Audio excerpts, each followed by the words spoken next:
হাসিনা রাষ্ট্রপতি হবে, বেগম জিয়া প্রধানমন্ত্রী হবে, তাই না? গতকালকে একজন বলছে সে নাকি বেগম জিয়াকে জেল থেকে বের করছে। আরে গণঅভ্যুত্থানের পরে তোর বাপের ক্ষমতা ছিল নাকি তুই জেল থেকে জেলে আটকে রাখবি? গণঅভ্যুত্থানের পরে কারো বাপের ক্ষমতা ছিল জেলে আটকে রাখবি? ভাই তুমি কোন সেক্টরে যুদ্ধ করছো ভাই, যে তুমি খালেদা জিয়াকে বের করছো? এই তোমার কয়জন নিহত হয়েছে, কয়জন আহত হয়েছে? দেশের মানুষ কে এরা ভোদাই হবে, ভোদাই, যে যা খাওয়াবে তাই খাবে। শেখ হাসিনা রাষ্ট্রপতি হবে, বেগম জিয়া প্রধানমন্ত্রী হবে, তাই না? আসলে কি তাই হবে? মায়ের চেয়ে মাসির দরদ বেশি। এবার বুঝতে পারছেন নি? মায়ের চেয়ে মাসির দরদ বেশি। বিএনপি আওয়ামী লীগ সাপে নেউলে সম্পর্ক, বিএনপি নাকি আওয়ামী লীগকে পুনর্বাসন করবে। এই গাঁজাখুরি গল্প বিপ্লবের পরে অনেক সংগঠন শোনাচ্ছে। হায় হায় হায়, বিএনপি আওয়ামী লীগকে পুনর্বাসন করছে। আন্দোলনকারীদের মধ্যে একটা অংশ ছিল আওয়ামী লীগের নিয়োগ করা, যাদের কাজ ছিল যত দফায় আসুক কোনোভাবে এক দফা যেন না আসে। এরা ছিল এক দফার পাহারাদার, যেন এক দফা কখনো না আসে। এবং যখন আমরা বাড্ডায় আন্দোলন করছিলাম তখন কয়েকজনকে পাঠিয়ে দিয়ে বলেছিল আমরা তো আন্দোলন বন্ধ করছি, আপনারা কার নেতৃত্বে আন্দোলন করছেন? আমি লাঠি দেখিয়ে বলেছিলাম লাঠির ব্যবহার করবো না, এখন থেকে যাবি। আন্দোলন বন্ধ করার জন্য আসছিল, আন্দোলন তো বন্ধ হয়ে গেছে, কিসের আন্দোলন করেন? আমি লাঠি দেখতো দূর হয় এখান থেকে। আমাদের আন্দোলন বন্ধ হয়ে গিয়েছিল, সেখান থেকে আন্দোলন শুরুর একটা গল্প এটা। যখন আন্দোলন নতুন করে শুরু করলাম স্টেজের সামনে, আরে ভাই স্মরণ নাই? অনেক ছাত্র আমাদের সঙ্গে আসে নাই, মাত্র 10-12 ছাত্র আসছিল।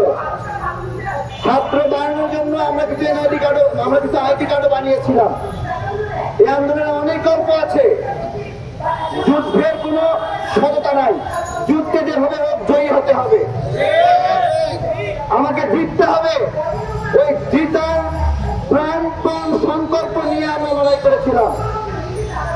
উদ্দেশ্য ছিল পুরো আকাশ ধোঁয়ায় ছেড়ে দিব, যাতে করে বঙ্গভবন থেকে, গণভবন থেকে ওরা ভয় পায়।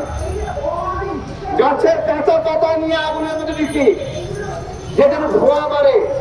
টায়ার পুড়িয়েছি যেন আকাশ কালো ধোঁয়ায় ছেয়ে যায়।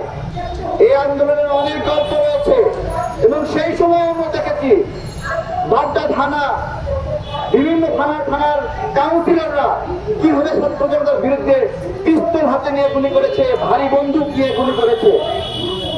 আজকে সেই সন্ত্রাসীদেরকে এখানে বলছে কাউন্সিলর হিসেবে পুনর্বহাল করতে হবে। কত টাকা দিচ্ছে ভাই তোমাদেরকে?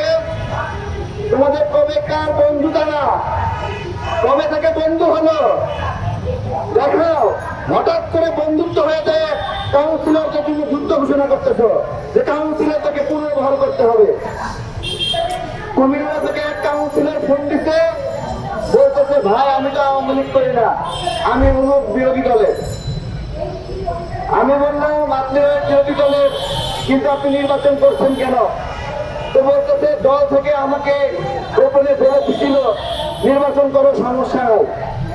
আমি বললাম আপনার দল আমাদেরকে বললো আমরা নির্বাচনে অংশ নেব না, আপনাকে গোপনে গোপনে বলে দিল আপনি ইলেকশনে অংশ নেন। তো দল বেমানি করলো, আপনি বেমানি করলেন, কোনটা বলেন তো? তার মানে এমনও কিছু গোষ্ঠী রয়েছে যারা আমরা যখন ইলেকশন বর্জন করছিলাম বড় বড় বক্তব্য দিচ্ছিল, তখন তাদের প্রতিনিধি দিচ্ছিল যারা ইলেকশন করো, জয়ী হও। আমাদের তো 10-15 জন ছিল অন্তত কাউন্সিলর বানানোর জন্য, আমরা তো দেই নাই। যখন জনাব তারেক রহমান লন্ডন থেকে বললেন কেউ ইলেকশনে অংশগ্রহণ করবে না, এইটা মানা তার জন্য জরুরি ছিল নাকি জরুরি ছিল না? লোক সংগ্রহণ করতে পারে নাই, জামাতের একজন কাউন্সিলর লোক সংগ্রহণ করতে পারে নাই, বিএনপির একজন কাউন্সিলর লোক সংগ্রহণ করতে পারে নাই। এখন এসে পরিচয় দিয়ে বলছে আমি তো বিএনপি করতাম। আমি বললাম আপনি বিএনপি করতেন, আপনাকে বহিষ্কার করছে না? জামাত করতেন, বহিষ্কার করছে না? তাহলে আপনি সেই পরিচয় দিয়ে কাউন্সিলর পদ গ্রহণ চান কেন? তারা একটা যুগ তুলছে, স্বতন্ত্র আমি বলছি স্বতন্ত্র যারা বিরোধী দল করেও এই নির্বাচনে অংশ নিচ্ছে তারা আওয়ামী লীগের চেয়ে বড় ক্ষতি করেছে। ঘরের মানুষ যদি বেইমানি করে ওইটা সবচেয়ে পিছন থেকে ছুরি আঘাতের মতো। কাউন্সিলর থেকে আমরা পুনর্বহাল করতে দেব না। এরা আওয়ামী লীগের সময় বেনিফিট নিছে, এখনো আসছে বেনিফিট নিতে যাচ্ছে, এখন টায়ার হারছে। দুঃখজনক শূন্য শূন্যের বক্তব্য দেয়, আমরা বক্তব্য শুনে ফিদা হয়ে যাই, দেখি কাউন্সিলরদের হয়ে দাবি দাওয়া আদায় করছে। লজ্জা এবং ঘৃণা আপনাদের প্রতি, ঘৃণা। এবং গতকালকে একজন বলছে সে নাকি বেগম জিয়াকে জেল থেকে বের করছে। আরে গণঅভ্যুত্থানের পরে তোর বাপের ক্ষমতা ছিল নাকি তুই জেল থেকে জেলে আটকে রাখবি? গণঅভ্যুত্থানের পরে কারো বাপের ক্ষমতা ছিল জেলে আটকে রাখবি? ভাই তুমি কোন সেক্টরে যুদ্ধ করছো ভাই যে তুমি খালেদা জিয়াকে বের করছো?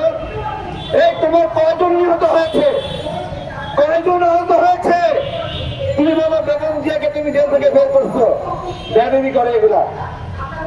দেশের মানুষ কে এরা ভোদাই হবে, ভোদাই, যে যা খাওয়াবে তাই খাবে। এক একজনের 1 লাখ 2 লাখ 10 লাখ 15 লাখ ফলোয়ার হয়েছে, ভেবেছে যে এখন সব দখল করে নিয়েছে। মাঠে আসো, আসার করে দেখতে পাবো কি অবস্থা। আপনারা ন্যায় অন্যায় সব দেখেছেন, সব বুঝেছেন যে কারা কি চায়। সারাক্ষণ আওয়ামী লীগ নিষিদ্ধ চায়, আওয়ামী লীগ নিষিদ্ধ চেয়ে পাগল হয়ে যায়। মূলত এই নিষিদ্ধ কেন চায় জানেন? আওয়ামী লীগের ওই কর্মীগুলো তার দরকার, আওয়ামী লীগের টাকা তার দরকার। এই জন্যই বলছিলাম আওয়ামী লীগ নিষিদ্ধ হয়ে তার সুবিধা হয় দল বড় করতে, দল বড় সুবিধা হয়। তা আওয়ামী লীগ হারাম, আওয়ামী লীগের টাকা কেন হারাম?